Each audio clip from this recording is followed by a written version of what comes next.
So let me take everybody on a little journey. The year is... we have a fire now. No, we have a fire. Oh, yeah, beautiful. Now I feel warmed up. My cockles of my heart.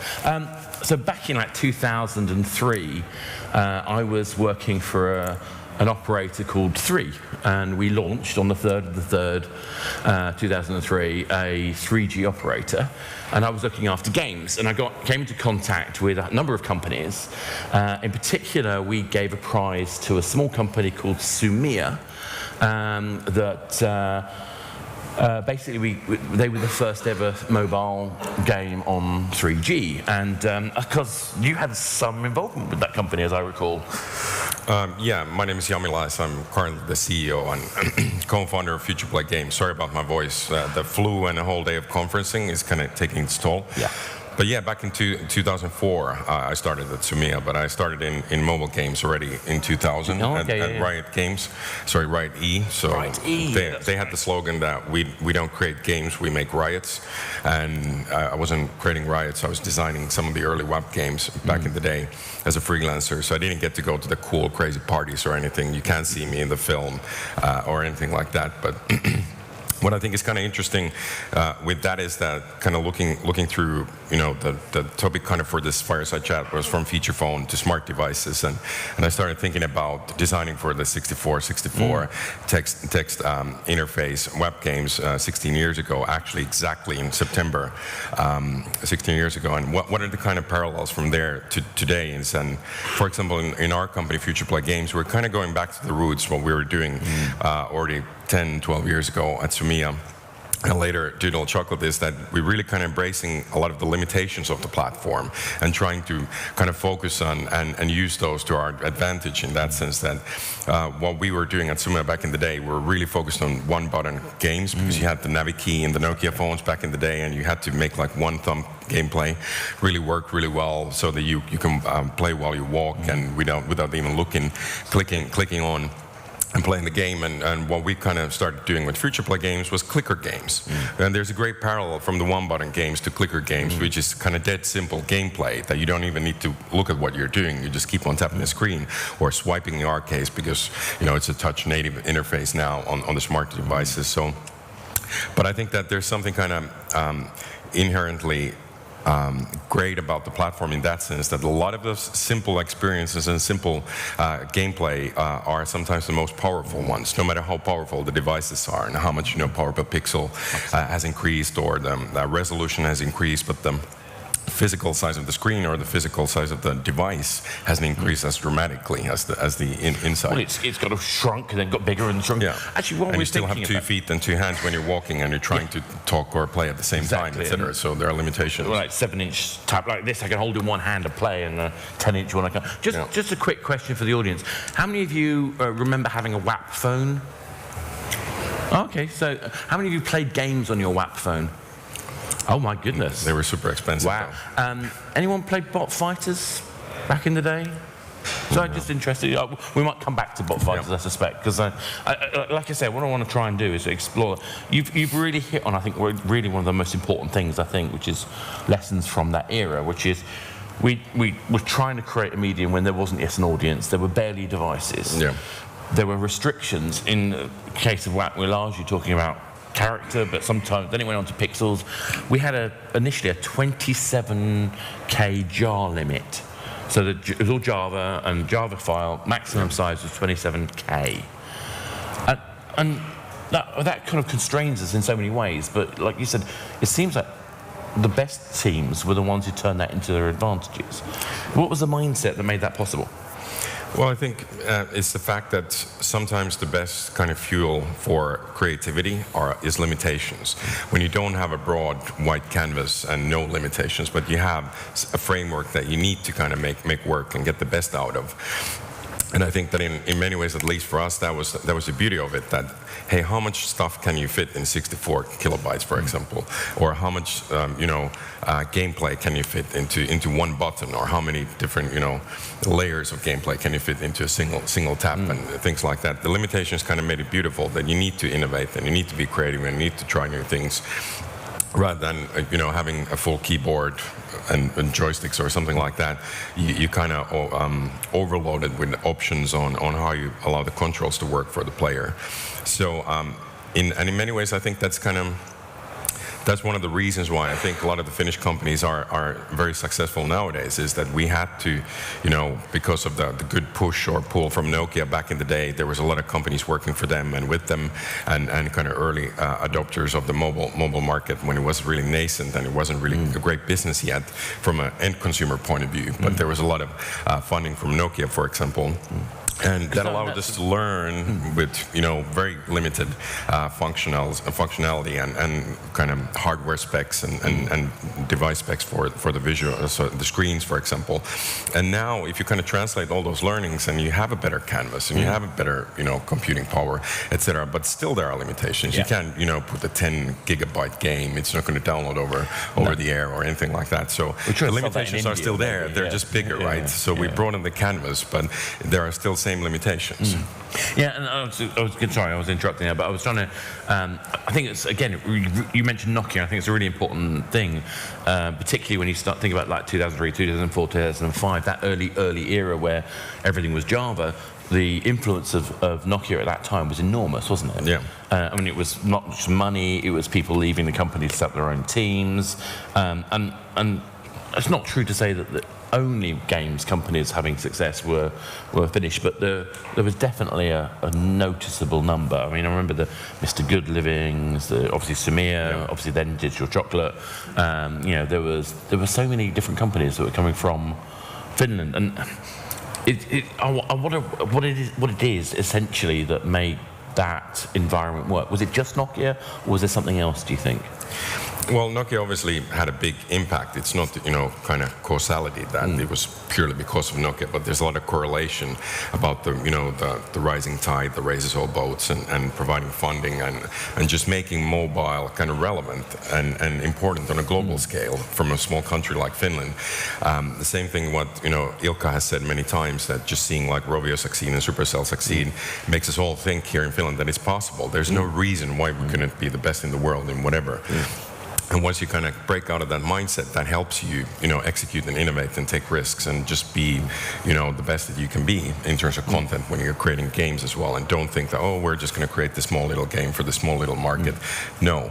And because mobile was global, to start with because of Nokia, and then later, of course, when you get to the App Store era and all of that, when digital distribution and kind of full self-publishing power on a global scale became possible, it was an instantly global market for us. But I think that because of Nokia, mobile was the first choice for us, and because of maybe a bit down-to-earth Finnish mentality, mobile was an easier platform or an easier market for us than AAA, for example. We're not the most flashiest people in the world. We don't go gung-ho, guns blazing, run in front and call it a parade in American style that we're going to get $2 billion and create the biggest game ever and go to the moon. No, we're just gonna do our thing, and then we're going to take over the world.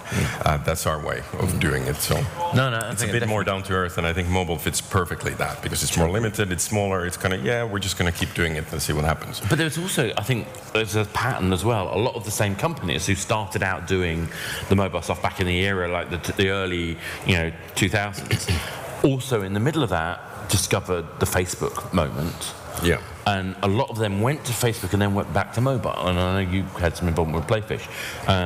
So what was that journey like? I mean, because it felt like to me that at that era there was a kind of opportunity to change platforms, but really the same core skills about very addressable, very mass market kind of content, but at the same time with a new way of looking at the business model. Well, a lot of things kind of what we went through at Digital Chocolate was that we were first on feature phones, then QVGA and Series 60, and then later iPhones, and then very much later still Android, and then free to play. But in the middle, we did have that period where we went all kind of Facebook Canvas and social games when that was the big deal in the market. And a lot of Finnish companies, a bit bigger ones, did that adapting to the market, where we saw that, okay, this is the biggest part where the players are right now and where the revenue seems to be. So we're quite agile, and you're right, that a lot of the skills are fully translatable from a content creation point of view for these new platforms. But what of course was different with Facebook and then later free to play in particular on mobile was that there were a lot of new things, like when you go from a paid model, like the feature phone days was, and okay, you did some subscription and kind of different pricing trials already at 3 a long time ago, but still the kind of paid model to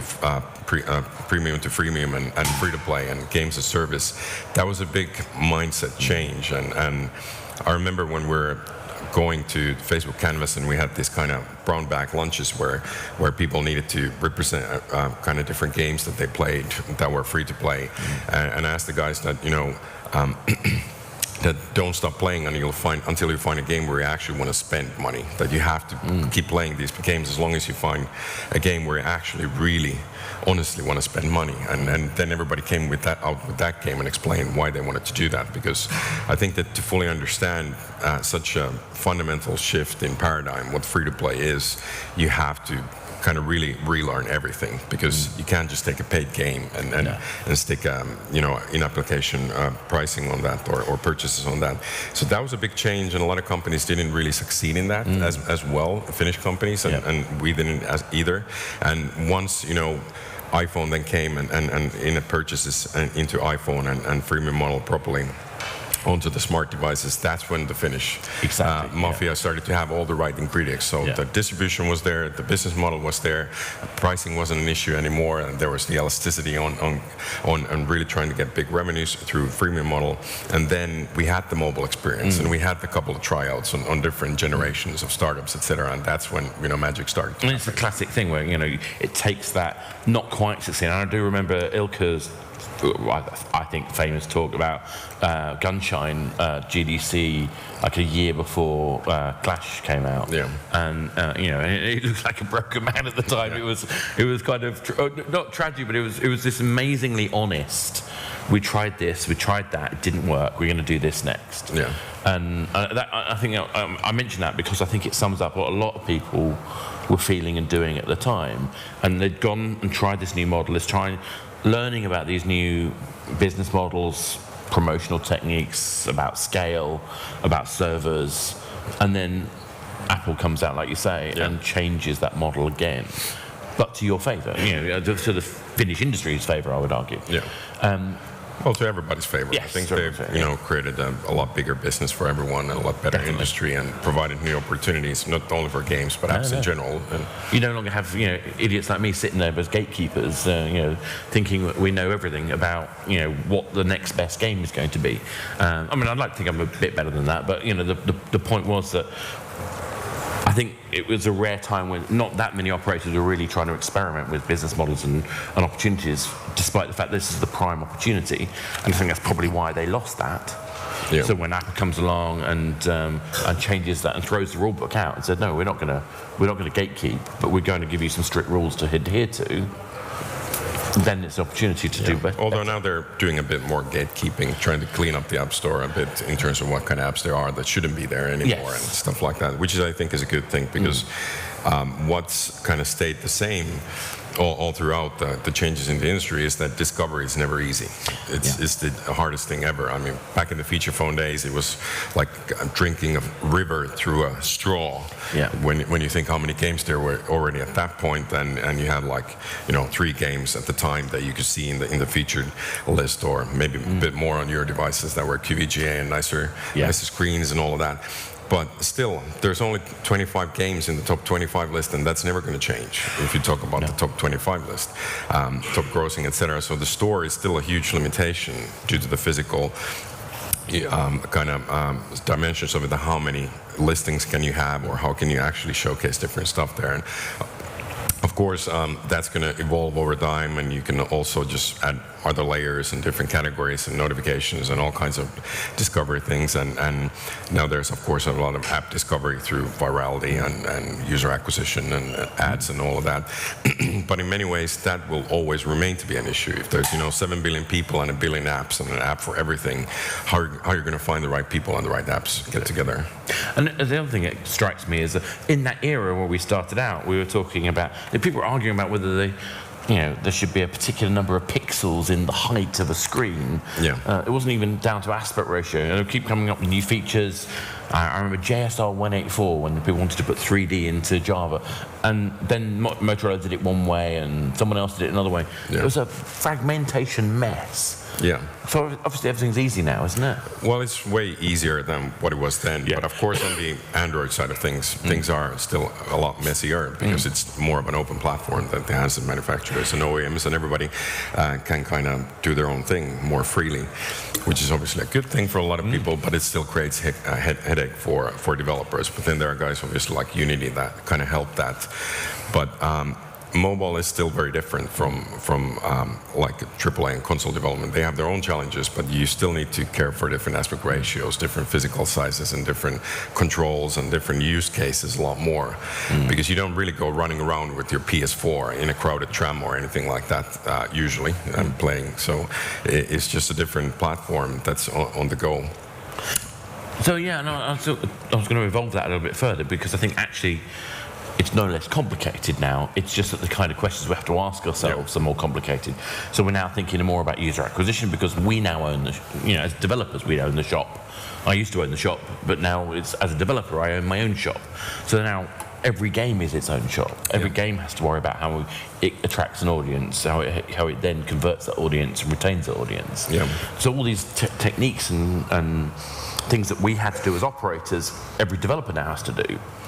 Has that been a massive kind of learning curve? Because it feels like it's been very iterative, the way that's developed. I think that is exactly the kind of biggest learning curve about free-to-play if you're trying to make money is to understand the behavioral psychology and the economy of your game. And I'm only talking about the in-application purchases and what are the prices for that, or what in-application purchases you have in the store.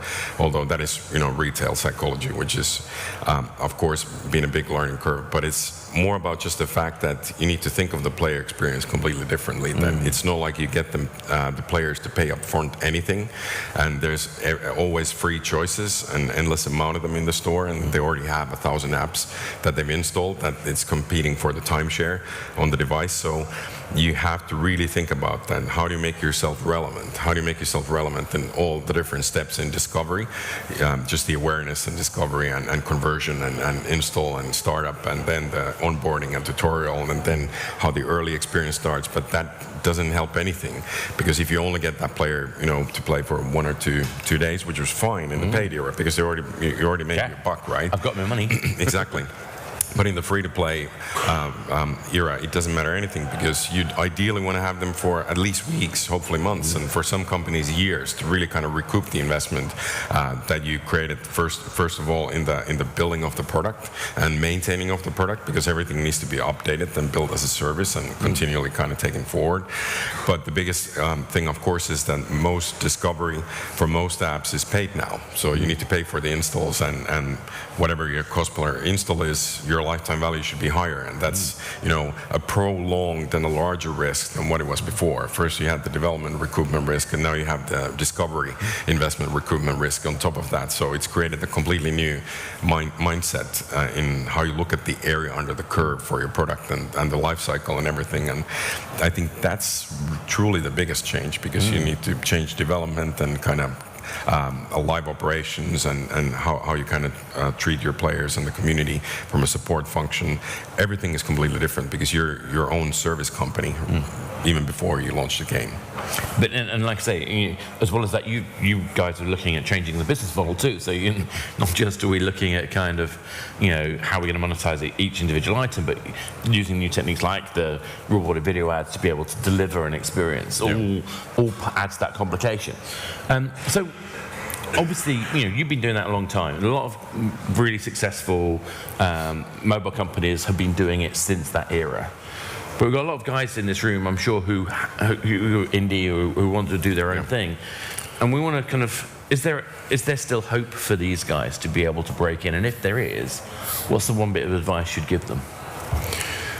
I think there is definitely hope. I mean, like any platform, once it matures, there's going to be a certain part of the market that's always taken by, big IPs and big incumbents that have the marketing power and the discovery through the brands that they have, so that everybody recognizes. But at the same time, I think both Apple and Google are doing a really good job of making sure that it's not only about the big brands, that they have a special place in their heart for caring for the indies, caring for the quirky stuff, and continually kind of rising them up to the spotlight and featuring them, etc.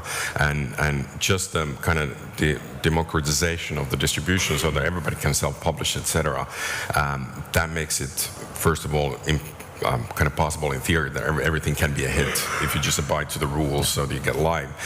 And I think it's definitely possible for indies to be really successful, but I do think that you either need to do something where what you really are passionate about really well, or you need to look at what actually might work in the market. So you either need to do something that you really are passionate about and you know you're going to be the best in the world, or then you need to just bite the bullet and look at what might work in the market once you get out with your game. Otherwise, I think you're just risking too much by doing something you don't care about yourself, or doing something that the market might not care about. So I think that that's kind of just a bit stupid unless you try to make something be aligned in your favor, either personally or market-wise, if you start from zero.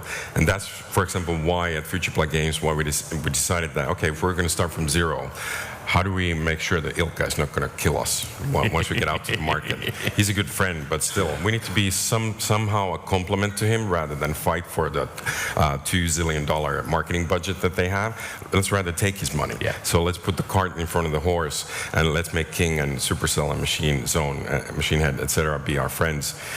And work with the ads. So that's one way of doing it. Look at some of the kind of changes in the market that might be in your favor, like we did with Futureplay, or look at some of the kind of genre migrations, or what might be the next thing that might have traction in the market. Or if you're really good at something, or you want to be the best in the world at something, just focus on that and try to make sure that you can, eat your way into succeeding, so you get paid for something while you do the thing you love. Apparently that helps. That helps you in longer term to be able to eat and care for your family or whoever you have. But I say, do something that you care about, or do something that the market might care about. That's the simplest way to put it. I think that's a great way to end it. So thank you very much. That's perfect. Thank you. Thanks, Jami. Perfect.